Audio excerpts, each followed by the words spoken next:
Hi everybody, welcome back to my channel.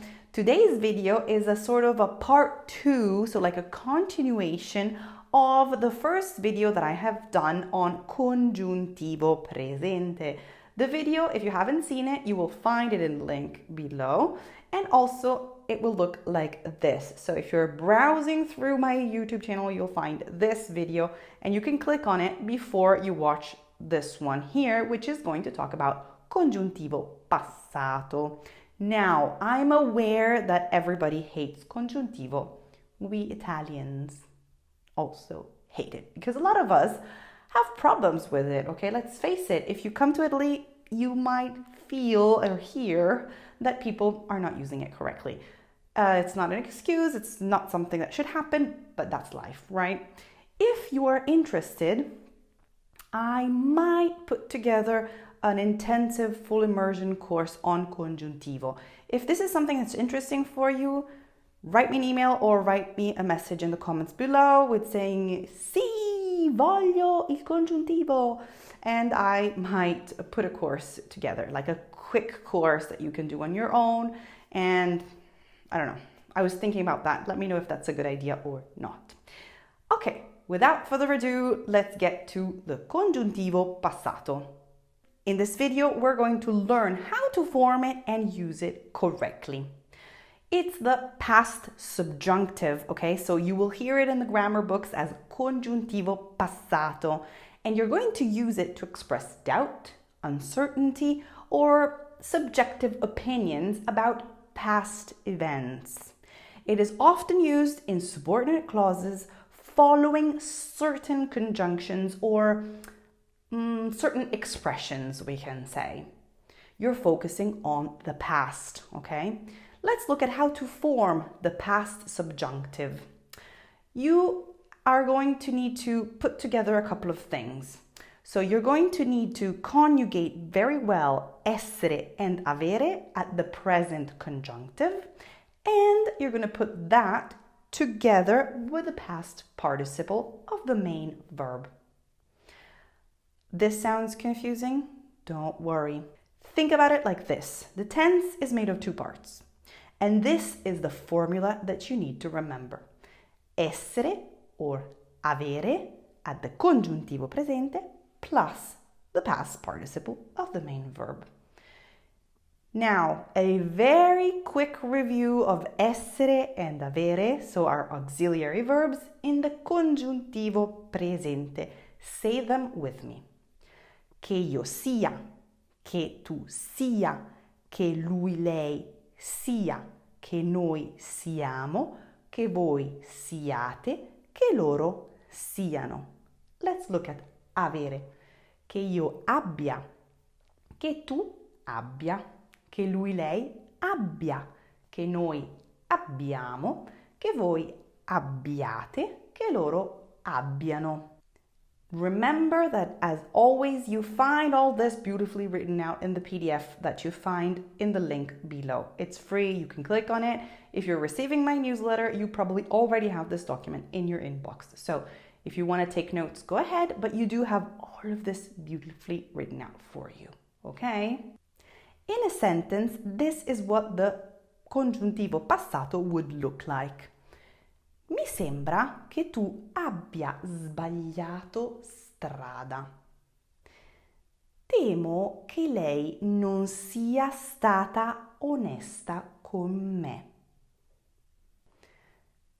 Now, when are you going to use the past subjunctive? Because you know how to form it, you have reviewed your verb tenses for essere and avere. It's very important to understand the time frame in which we're using this verb tense. The use of the past subjunctive is linked to the time frame used in the main sentence, and it is also linked to the, let's say, the amount of time that passes from the action of the main clause to the action of the subordinate clause. All of this to say that the past subjunctive is used to talk about an action that happened before the action that is mentioned in the main clause. Okay? Remember, we are in the past. Let's look at this sentence and let's break it down because I want to be sure that you understand the idea of one action that's happening before another action. So, take this sentence. Credo che tu sia stato bravo. Credo is a verb that is in the present tense. The rest of the sentence, tu sia stato bravo, it's talking about yesterday. Because today, I believe that you were good. You did something good, okay? So you're linking the fact that today, I believe that what you did yesterday was amazing. This is sort of the idea that you need to focus on.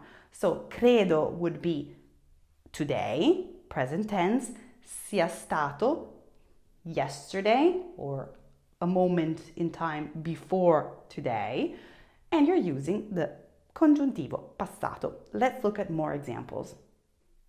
Credo che lo spettacolo sia stato molto divertente. Once again, you have credo in the present tense. I'm saying, I think, I believe that the show was very nice, was very funny, was very entertaining. So you're talking about something that you believe in right now, but you're linking it to an idea or a fact, something that happened before now. So once again, you have credo, which is today, and sia stato, you're linking it to the past. So we'll say yesterday, and you're using the congiuntivo passato. One more example. Spero che tu sia andato a fare benzina alla macchina. Once again, I have spero, and it means I hope. So I'm hoping right now in today, in the time frame of today, and I hope that before this moment of time, you went and filled up the car with petrol. So once again, you have spero, which is an action of today. It's in the present tense, and then you're linking it to something that hopefully happened before today, and you're going to use congiuntivo passato, sia andato. I know it's tricky because you have to think of the time frame, but once you put it on a timeline and you understand when the person is speaking and what that person is referring to, you're going to get the hang of it. Okay, just think of the word passato. Passato means past. So this is going to help you to get a chronological order of things. Now let's focus on when you're going to use it and if there are certain things that will trigger the use of congiuntivo passato. Take note that you're going to use congiuntivo passato when you're expressing some situations. For example, when you're talking about wishes and desires about the past, speravo che lui avesse finito il compito.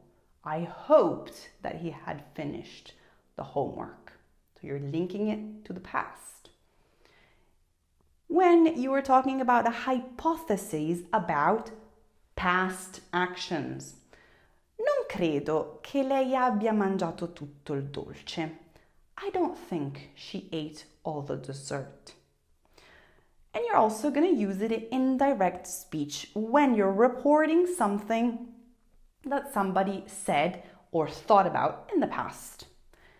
Pensavo che lui avesse già finito di studiare. I thought that he had already finished studying. So the key is linking it to the past. There is a time frame that goes in the past. As you probably remember, we have talked about this when we talked about congiuntivo presente. There are some conjunctions that need to be used in the structure of the sentence that sort of trigger the use of congiuntivo. This happens with congiuntivo presente and also congiuntivo passato.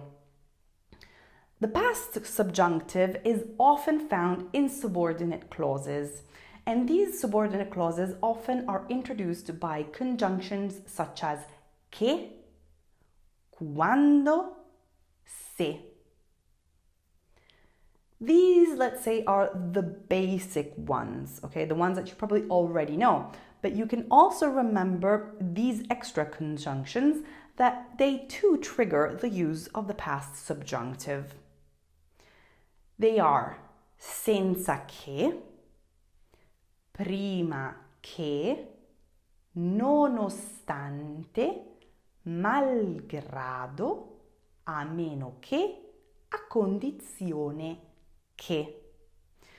I'm going to write a couple of extra sentences to give you some examples with these. Let's read them together. Mario è partito senza che tu lo abbia salutato. Nonostante tu abbia studiato molto, hai paura di non passare l'esame di domani. Ti consiglio di vedere questo film, a meno che tu non l'abbia già visto. Maria può andare a giocare in giardino a condizione che abbia finito i compiti di matematica. Mastering the subjunctive in Italian is not an easy task, okay? But it really can help you to communicate, let's say, more complex ideas and thoughts in Italian. Do not worry if at first it's a struggle, okay? Keep at it, build it slowly. Start with the present, congiuntivo presente, and add on congiuntivo passato. Little by little, it will make more sense. Trust me. As always, feel free to write sentences in congiuntivo in the comments. I'm more than happy to correct them for you, if there needs to be a correction, of course. And if you are interested in having all this, find all the notes in the PDF here below. And if you want me to create on my website, italianlanguagehub.com, a specific full immersion course on congiuntivo, let me know. If enough of you say yes, I will make it. Okay? All right, this is it for today. I'll see you next week. Un bacio, ciao. Mwah.